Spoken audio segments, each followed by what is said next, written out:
Hello guys, praise Lord. मैं Victor. पिछली video में हम देख रहे थे यमुना की पुस्तक से उसके पहला अध्याय में चौथी आयत से। उसमें लिखा हुआ है, उसमें जीवन था और वह जीवन मनुष्य की ज्योति था। अब फर्स्ट पार्ट हमने देखा था, उसमें जीवन था। उसमें जीवन कैसे था? जब हमने देखा याईर की बेटी के जीवन में और लाजर के जीवन में और आदम के जीवन में। के जब आदम के जीवन में या फिर जब उसके शरीर में परमेश्वर ने अपने श्वास को फूका, उसके नथनों में अपना श्वास फूका, तब वह एक जीवित प्राणी बन गया, है ना। और याईर की बेटी के जीवन में हमने देखा कि जब वह बीमार थी और मर गई, तब यीशु मसीह उसके पास गए और उसे जीवित करा। और हमने देखा था कि लाजर के जीवन में जब लाजर 4 दिन मर गया, 4 दिन के लिए मरा हुआ और कब्र में पड़ा हुआ था, तब यीशु मसीह उसके पास में गए और वह जीवित प्राणी बन गया। अब हम इसके दूसरे पार्ट की ओर चलते हैं। उसमें लिखा हुआ है, और वह जीवन की ज्योति था।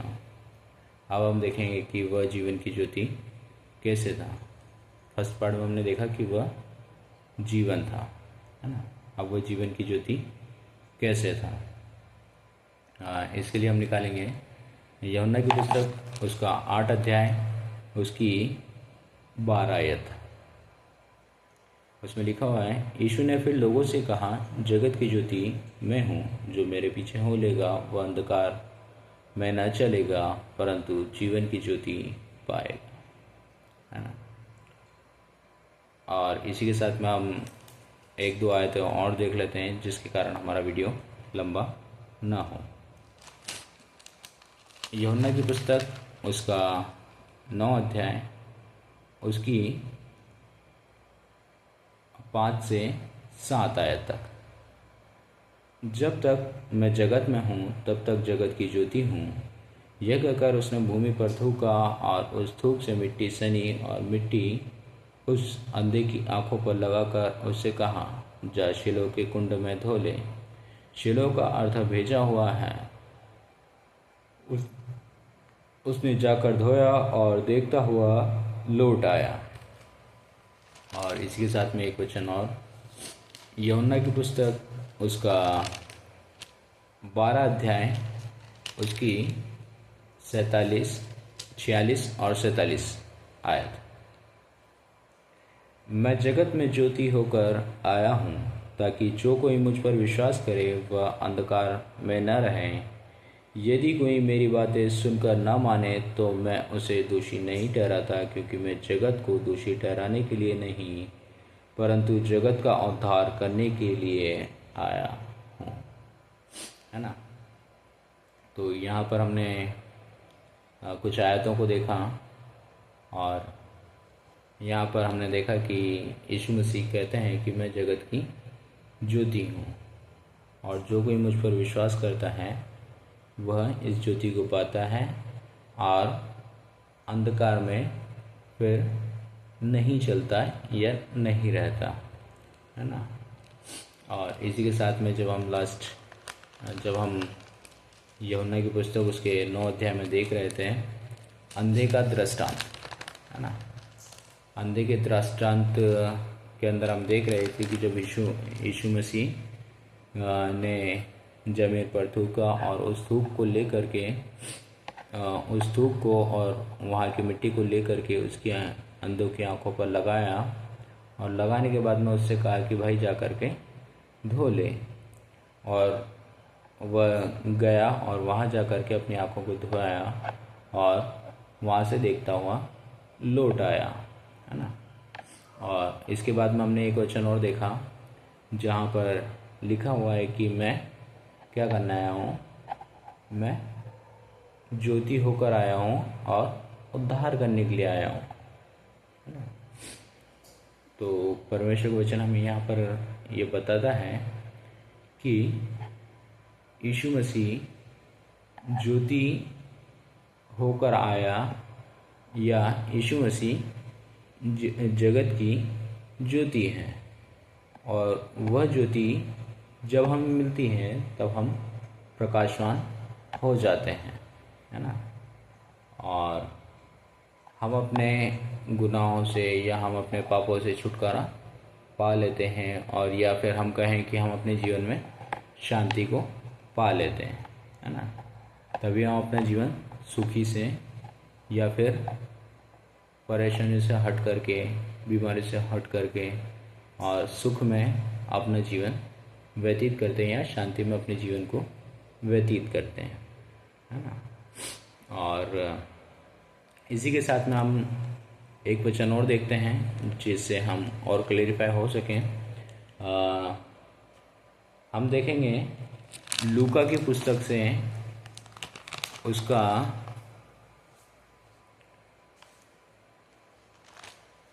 लूका की पुस्तक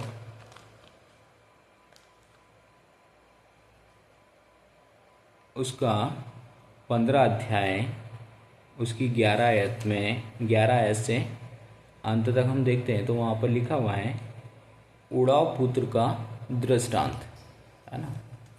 उड़ाव पुत्र के जीवन में हम देखते हैं कि जब उड़ाव पुत्र अपने पिता की या फिर अपने बंटवारे की जो संपत्ति उसके बंटवारे में आई थी, वह बंटवारे के जो संपत्ति है उसे ले करके एक दूर देश को चला जाता है ना। और वहाँ जा कर के अपनी सारी संपत्ति को उड़ा देता है अपने अलग अलग कामों में। वहाँ जा कर के वो अपनी संपत्ति को पूरा खर्च कर देता है, और खर्च करने के बाद में एक जगह नौकरी करता है, एक जगह काम करता है या नौकरी करता है, और वहाँ पर वो क्या खाता है, जो जानवर खाते हैं, है ना।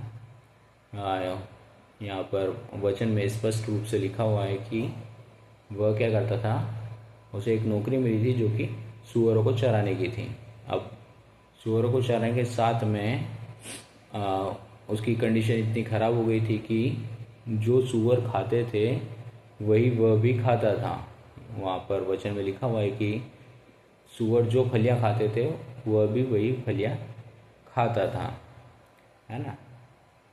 तो यहाँ पर हम एक दुर्दशा को देखते हैं, और जब वह अपने मन में विचार कर लेता है या एक बात को किसी बात को ठान लेता है कि, या फिर ठान लेता है कि अब मैं अपने पिता के पास वापस जाऊंगा, क्योंकि वहाँ क्या है, मैं अपने पिता के पास सुख से रहता था, अच्छा खाना खाता था, अच्छे कपड़े पहनता था, और यहाँ पर पहनने को ठीक है, खाने को ही ठीक से नहीं मिल रहा तो पहनने को क्या मिलेगा, है ना। तो ये फिर वह वापस से अपने घर को चला जाता है ना। तो मैं ये बताने की यहाँ पर ये कोशिश कर रहा था कि जब उड़ाव पुत्र ने अपनी धन संपत्ति पूरी उड़ा दी, और उसके बाद में फिर वह वापस से अपने घर गया, है ना, घर गया कन्फेशन करके, अपने गुनाहों को, अपने पापों को मान करके जब वह घर गया, तो क्या वह उसके लिए नया जीवन या जीवन की ज्योति न था। जब उसने ये सोचा कि अब मैं जा करके अपने पिता के पास जा करके वापस से फिर से रहूँगा और इस तरीके से रहूँगा, तो क्या वह उसके लिए जीवन की ज्योति न था। और जैसे हमने देखा अंधे के जीवन में, अंधे को जब रोशनी मिली तो क्या वह उसके जीवन के लिए ज्योति न था। वह देखने लग गया और अपने परमेश्वर की महिमा करने लग गया, है ना। और वचन में लिखा हुआ है कि वह फिर लौट आया, है ना। वह जहाँ था, जहाँ परमेश्वर ने उसे चंगा करा था, वहाँ फिर से वह लौट आया, है ना, क्योंकि परमेश्वर की महिमा है। और जब हम उस वचन को देखते हैं, उसके ऊपर में हम देखते हैं, तो लोग पूछते हैं वहाँ पर कि इसने पाप किया है या इसके माता पिता ने कि यह अंधा पैदा हुआ, है ना। तो यहाँ पर परमेश्वर वचन नीचे में फिर हम जैसे जैसे आगे पढ़ते हैं तो वह बताता है कि यह जो कुछ इसके जीवन में हुआ यह परमेश्वर की महिमा के लिए था। और इसी के साथ में अब जब हम देख रहे थे लूका की पुस्तक से उसका याईर के जीवन में जब हम देख रहे थे लूका की पुस्तक में